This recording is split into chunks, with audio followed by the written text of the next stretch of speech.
Thank you. It's really an honor and a privilege to be here, spending my last day as a teenager. So today, I want to talk to you about the future, but first, I'm going to tell you a bit about the past. My story starts way before I was born. My grandmother was on a train to Auschwitz, the death camp, and she was going along the tracks, and the tracks split. And somehow, we don't really know exactly the whole story, but the train took the wrong track and went to a work camp rather than the death camp. My grandmother survived and married my grandfather. They were living in Hungary, and my mother was born. And when my mother was 2 years old, the Hungarian Revolution was raging, and they decided to escape Hungary. And they got in a boat, and yet another divergence. The boat was either going to Canada or to Australia. They got on and didn't know where they were going, and ended up in Canada. So to make a long story short, they came to Canada. My grandmother was a chemist. She worked at the Banting Institute in Toronto. And at 44, she died of stomach cancer. I never met my grandmother, but I carry on her name, her exact name, Eva Vertes, and I like to think I carry on her scientific passion too. I found this passion not far from here, actually, when I was 9 years old. My family was on a road trip, and we were in the Grand Canyon, and I had never been a reader when I was young. My dad had tried me with the Hardy Boys, I tried Nancy Drew, I tried all that, and I didn't like reading books. And my mother bought this book when we were at the Grand Canyon called The Hot Zone. It was all about the outbreak of the Ebola virus. And something about it just kind of drew me towards it. There was this big sort of bumpy looking virus on the cover, and I just wanted to read it. And I picked up that book, and as we drove from the edge of the Grand Canyon to Big Sur and to actually here where we are today in Monterey, I read that book, and when I was reading that book, I knew that I wanted to have a life in medicine. I wanted to be like the explorers I'd read about in the book who went into the jungles of Africa, went into the research labs, and just tried to figure out what this deadly virus was. So from that moment on, I read every medical book I could get my hands on. And I just loved it so much. And I was a passive observer of the medical world. It wasn't until I entered high school that I thought, maybe now, being a big high school kid, I can maybe become an active part of this big medical world. And I was 14, and I emailed professors at the local university to see if maybe I could go work in their lab. And hardly anyone responded, but I mean, why would they respond to a 14-year-old anyway? And I got to go talk to one professor, Dr. Jacobs, who accepted me into the lab, and at that time I was really interested in neuroscience and wanted to do a research project in neurology, specifically looking at the effects of heavy metals on the developing nervous system. So I started that and worked in his lab for a year and found the results that I guess you'd expect to find when you feed fruit flies heavy metals, that it really impaired the nervous system. The spinal cord had breaks, the neurons were crossing in every which way, and from then I wanted to look not at impairment, but at prevention of impairment. So that's what led me into Alzheimer's. And I started reading about Alzheimer's and trying to familiarize myself with the research. And at the same time, when I was reading in the medical library one day, and I read this article about something called purine derivatives, and they seem to have cell growth promoting properties. And being naive about the whole field, I kind of thought, oh, you have cell death in Alzheimer's, which is causing the memory deficit, and then you have this compound, purine derivatives, that are promoting cell growth. And so I thought, maybe if it can promote cell growth, it can inhibit cell death too. And so that's the project that I pursued for that year, and is continuing now as well, and found that a specific purine derivative called guanosine had inhibited the cell growth by approximately 60%. So I presented those results at the International Science Fair, which was just one of the most amazing experiences of my life. And there I was awarded Best in the World in Medicine, which allowed me to get in, or at least get a foot in the door of the big medical world. And from then on, since I was now in this huge, exciting world, I wanted to explore it all. I wanted it all at once, but knew I couldn't really get that. And I stumbled across something called cancer stem cells. And this is really what I want to talk to you about today, about cancer. At first, when I heard of cancer stem cells, I didn't really know how to put the two together. I'd heard of stem cells, and I'd heard of them as the panacea of the future, the therapy of many diseases to come in the future, perhaps. But I'd heard of cancer as the most feared disease of our time. So how did the good and bad go together? So last summer, I worked at Stanford University doing some research on cancer stem cells. And while I was doing this, I was reading the cancer literature, trying to, again, to familiarize myself with this new medical field. And it seemed that tumors actually begin from a stem cell. And this fascinated me because the more I read, the more I looked at cancer differently and almost became less fearful of it. It seems that cancer is a direct result to injury. If you smoke, you damage your lung tissue, and then lung cancer arises. If you drink, you damage your liver, and then liver cancer occurs. And it was really interesting. There were articles correlating if you have a bone fracture, and then bone cancer arises. It seemed that because what stem cells are they're these phenomenal cells that really have the ability to differentiate into any type of tissue. So if the body's sensing that you have damage to an organ, and then it's initiating cancer, it's almost as if this is a repair response. And the cancer, the body's saying, the lung tissue is damaged. We need to repair the lung. And cancer is originating in the lung, trying to repair because you have this excessive proliferation of these remarkable cells that really have the potential to become lung tissue. But it's almost as if the body has originated this ingenious response but can't quite control it. It hasn't yet become fine-tuned enough to finish what has been initiated.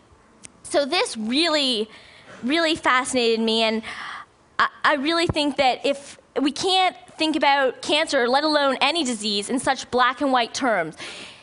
If we eliminate cancer the way we're trying to do now with chemotherapy and radiation, we're bombarding the body or the cancer with toxins or with radiation trying to kill it. It's almost as if we're getting back to this starting point.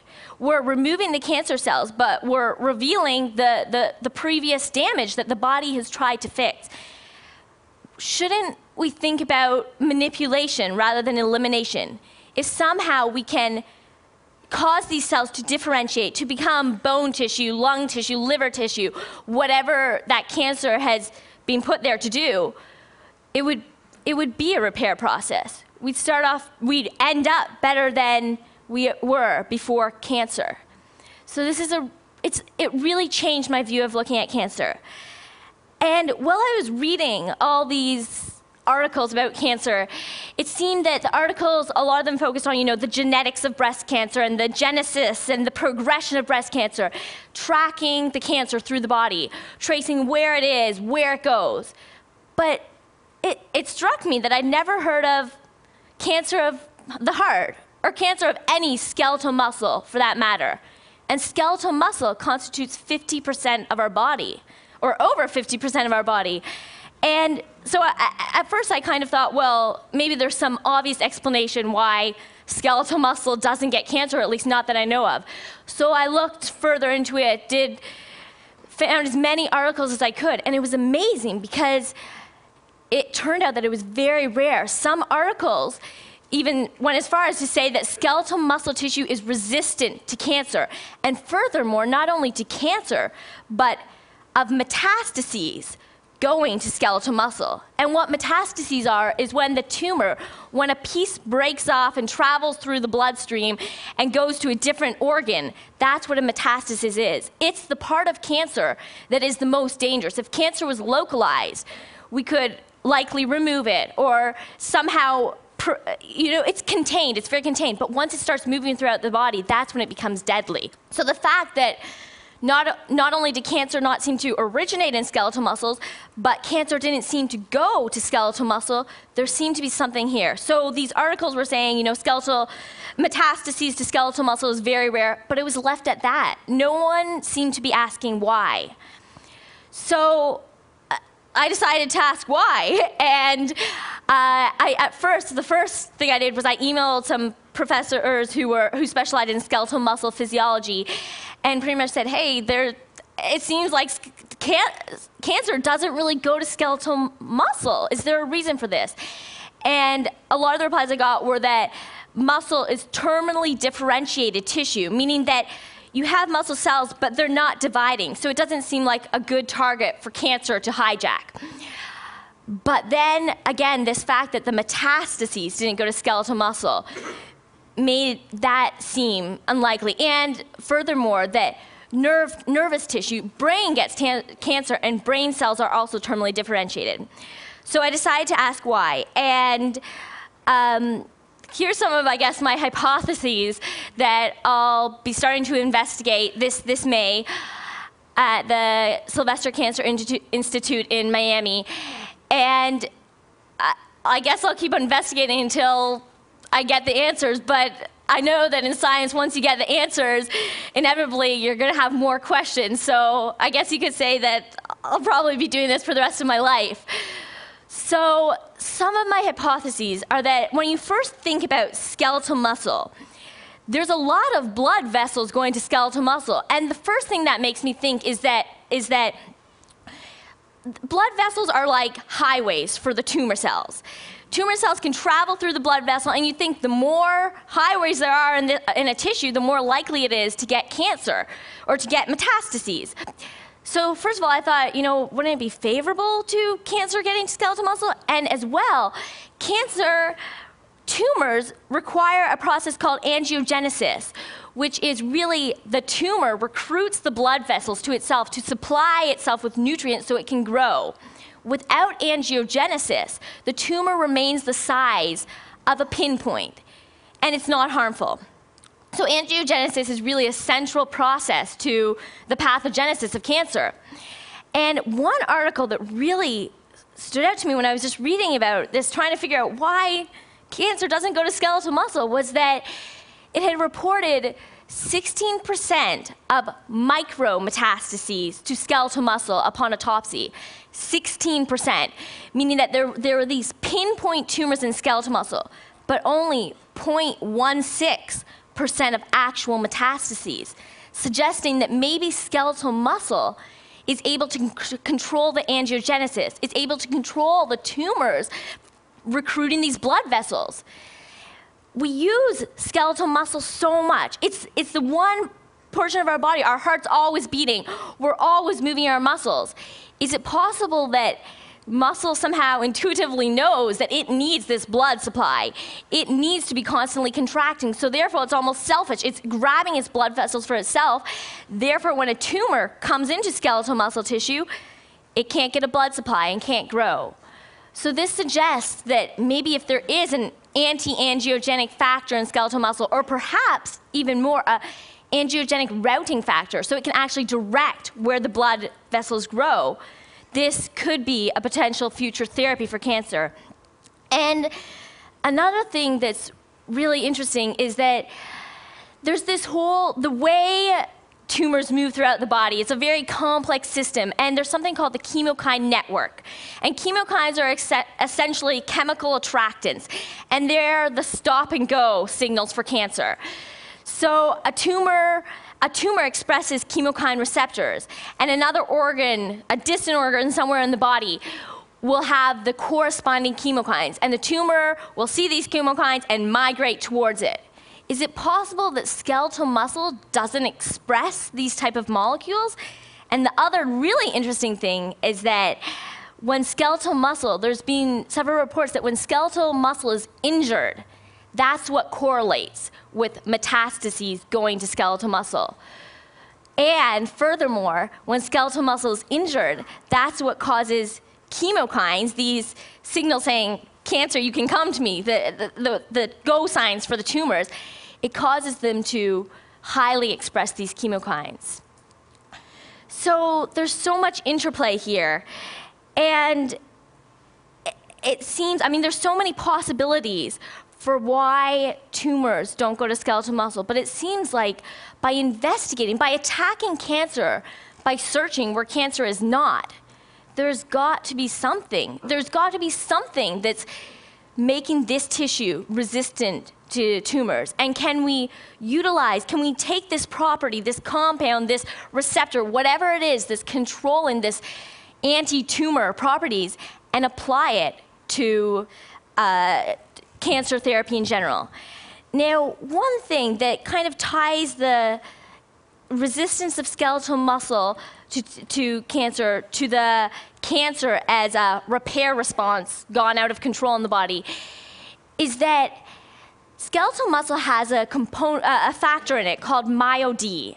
And what MyoD essentially does is it causes cells to differentiate into muscle cells.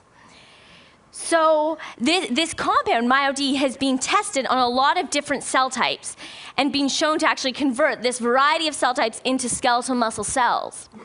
So is it possible that the tumor cells are going to the skeletal muscle tissue, but once in contact inside the skeletal muscle tissue, MyoD acts upon these tumor cells and causes them to become skeletal muscle cells? Maybe tumor cells are being disguised as skeletal muscle cells, and this is why it seems as if it is so rare. It's not harmful. It has just repaired the muscle. Muscles constantly being used, constantly being damaged. If every time we tore a muscle or every time we stretched a muscle or moved in a wrong way, cancer occurred, I mean, everybody would have cancer almost, and I hate to say that, but it seems as though muscle cell, possibly because of all its use, has adapted faster than other body tissues to respond to injury, to fine-tune this repair response, and actually be able to finish the process which the body wants to finish. I really believe that the human body is very, very smart, and we can't counteract something the body is saying to do. It's different when a bacteria comes into the body. That's a foreign object. We want that out. But when the body's actually initiating a process and we're calling it a disease, it doesn't seem as though elimination is the right solution. So even to go from there, it's possible, although far-fetched, that in the future we could almost think of cancer being used as a therapy. If there's diseases where tissues are deteriorating, for example, Alzheimer's, where the brain cells die and we need to restore new brain cells, new functional brain cells, what if we could, in the future, use cancer, a tumor, put it in the brain and cause it to differentiate into brain cells? It's a very far-fetched idea, but I really believe that it may be possible. These cells are so versatile. These cancer cells are so versatile. We just have to manipulate them in the right way. And again, some of these may be far-fetched, but I figured if there's anywhere to present far-fetched ideas, it's here at TED. So thank you very much.